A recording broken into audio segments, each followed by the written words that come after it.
इस खेती में खेतों का आकार बहुत बड़ा होता है एवं खेत जोतने से फसल काटने तक सभी कार्य यंत्रों द्वारा संपन्न किया जाता है। जैसे हमने रोपण कृषि की बातें करा, तो रोपण कृषि में बेटा हमने देखा कि एक बहुत विस्तृत क्षेत्र होता है। हम उसमें टेक्नोलॉजी का भी प्रयोग करते हैं, मतलब टेक्नोलॉजी का मतलब मशीन नहीं कह सकते, बट R&D करते हैं, रिसर्च एंड डेवलपमेंट पे कार्य करते हैं। वैज्ञानिकों के द्वारा, साइंटिस्ट के द्वारा बताए गए चीज़ों पर रिसर्च करते हैं। साथ ही साथ इन्वेस्टमेंट ज़्यादा होता है, पैसा ज़्यादा लगता है। यहाँ पे श्रमिक लेबर जो है, कार्य करने वाले आसानी से मिल जाते हैं, है ना। रोपण कृषि हमने आपको पढ़ाया। तो वैसे ये भी है, लेकिन इसमें क्या कह रहा है कि जो विस्तृत वाणिज्य, देखो शब्द जुड़ा हुआ है वाणिज्य। वाणिज्य का मतलब कि इसमें जो भी अनाज का उत्पादन होगा, हम उसका व्यापार करेंगे, हम उसको बेचने के पर्पज से हम इस कृषि को कर रहे हैं। वाणिज्य शब्द जुड़ गया ना बेटा, तो इसका मतलब ही हो गया कि कॉमर्शियल। इट मींस कि हम जो भी खेती करेंगे ना, इसका हम बाजार में क्या करेंगे, ले जाकर बेचेंगे। तो बेसिकली यही कहा गया है कि इस कृषि में खेतों का जो आकार होता है ये बहुत बड़ा होता है और खेत जोतने से फसल काटने तक के कार्य यंत्रों द्वारा किए जाते हैं। ठीक है, ध्यान रखिएगा। तो यह भी ध्यान रखिएगा कि इस कृषि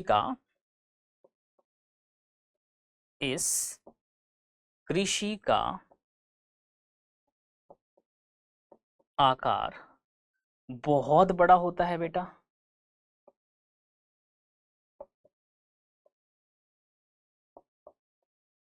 बहुत बड़ा होता है, तथा फसल लगाने से लेकर से लेकर काटने तक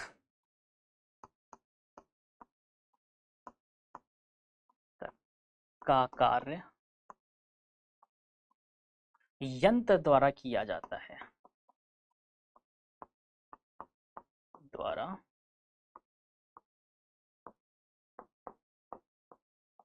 क्या है बेटा, यंत्र द्वारा किया जाता है।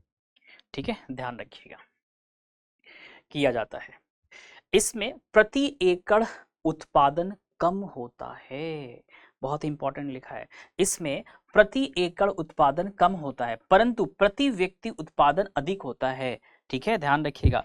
इसमें कह रहा है कि प्रति एकड़ जो उत्पादन है ना, प्रति एकड़ उत्पादन क्या होता है, कम होता है। ठीक, लेकिन प्रति व्यक्ति उत्पादन पूछा जा सकता है, प्रति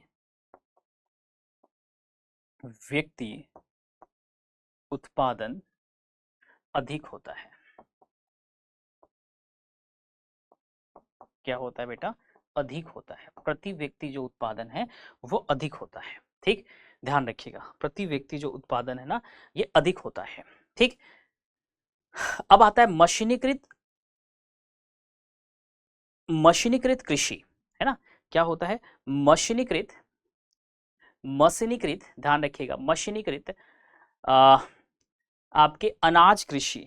ठीक है, ध्यान रखिएगा, मशीनीकृत, ठीक है, अनाज कृषि यहाँ पे है ना, मशीनीकृत अनाज कृषि। ये देखो आपको दिखाई दे रहा है, ये बड़ा सा क्षेत्र है, बट कृषि जो कर रहे हैं इसमें बहुत कम फसल है, लेकिन पर व्यक्ति के हिसाब से बहुत है।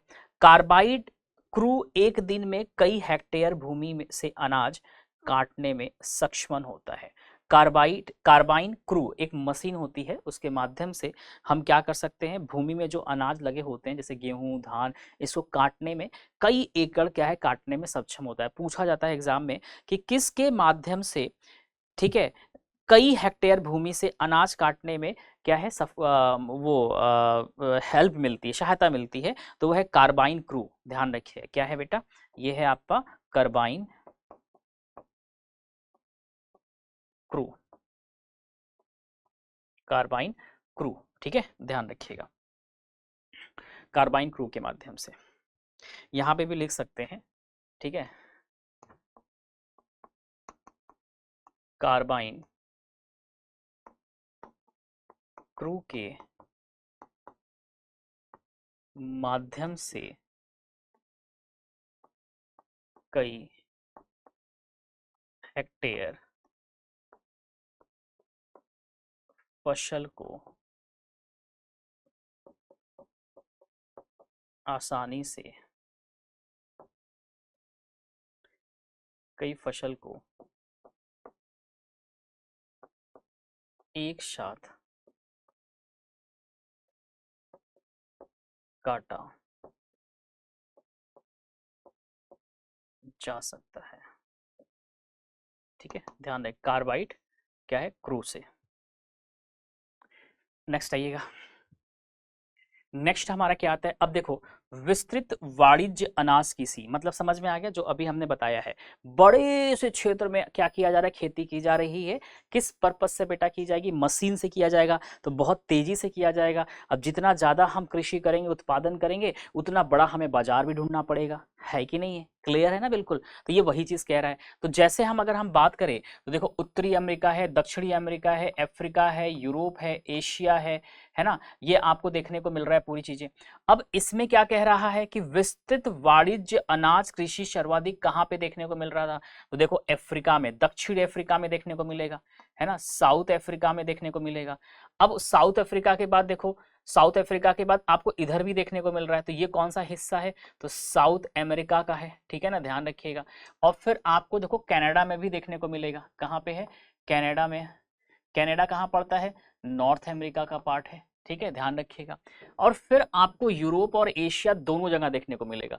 ये रहा आपका यूरोप, है ना, यूरोप, और ये बेटा है आपका एशिया।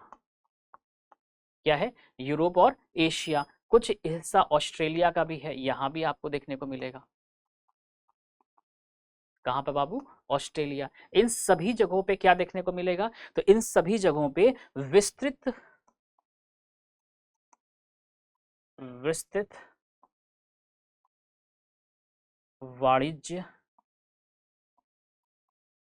अनाज कृषि, विस्तृत वाणिज्य अनाज कृषि, ठीक है। इस प्रकार की कृषि मतलब किस प्रकार की कृषि बाबू, तो अभी जो हमने आपको बताया किस प्रकार की कृषि, तो आपको बताया ना, मशीनीकृत अनाज कृषि, मशीन के द्वारा जो अनाजों का उत्पादन किया जाता है, ठीक है, ये वही है, ठीक है, मशीनीकृत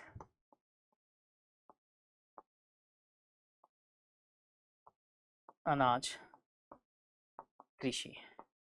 इस प्रकार की कृषि का क्षेत्र यूरेशिया, इसको लिख लीजिएगा, ठीक। इस प्रकार के इस प्रकार की कृषि का क्षेत्र कहाँ देखने को मिलेगा बेटा, तो आप बोलोगे यूरेशिया, मतलब यूरोप और एशिया दोनों में। याद रख लीजिएगा, दोनों में काम आएगा, बोर्ड और उसमें भी। यूरेशिया के स्टेपीज के स्टेपीज एरिया, ठीक। उत्तरी अमेरिका के प्रेरीज, उत्तरी अमेरिका का क्या है, तो आप बोलोगे सर प्रेरीज, ठीक, ध्यान रखिएगा। अर्जेंटीना के पंपास, अर्जेंटीना के क्या है, पंपाज, ठीक है ना। दक्षिण अफ्रीका के वेल्डस, ये सब बहुत ही इंपॉर्टेंट चीज है। दक्षिण अफ्रीका का क्या है, तो आप बोलोगे वेल्डस, दक्षिण अफ्रीका का वेल्डस, ठीक है। और ऑस्ट्रेलिया के डाउन्स, एग्जाम में पूछा हुआ है, ठीक है, क्या है बेटा,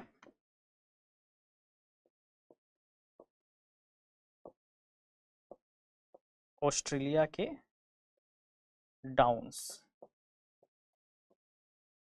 खास के मैदान, ठीक है, डाउन्स एवं न्यूजीलैंड के कैडबरी के मैदान में है।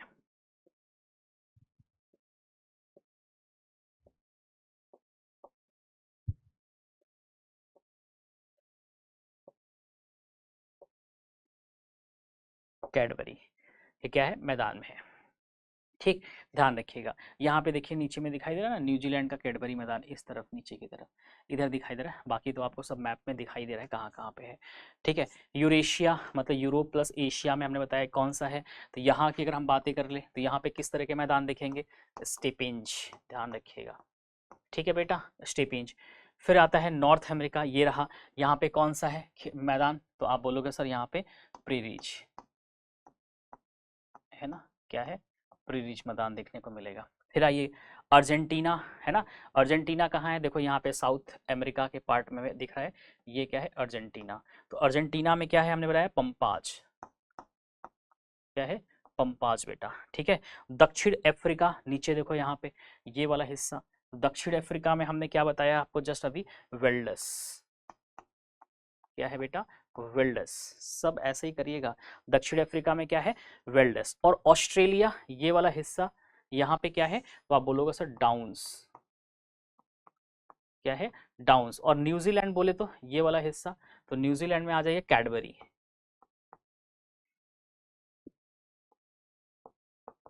कैडबरी, ठीक है, कैडबरी। ये भी याद रखिएगा, हमने देश के संग संग हमने आपको मैदान भी बता दिया कौन कौन सा कहाँ कहाँ पे मैदान है, तो ऐसे आप और अच्छे से इसको पढ़ सकते हैं।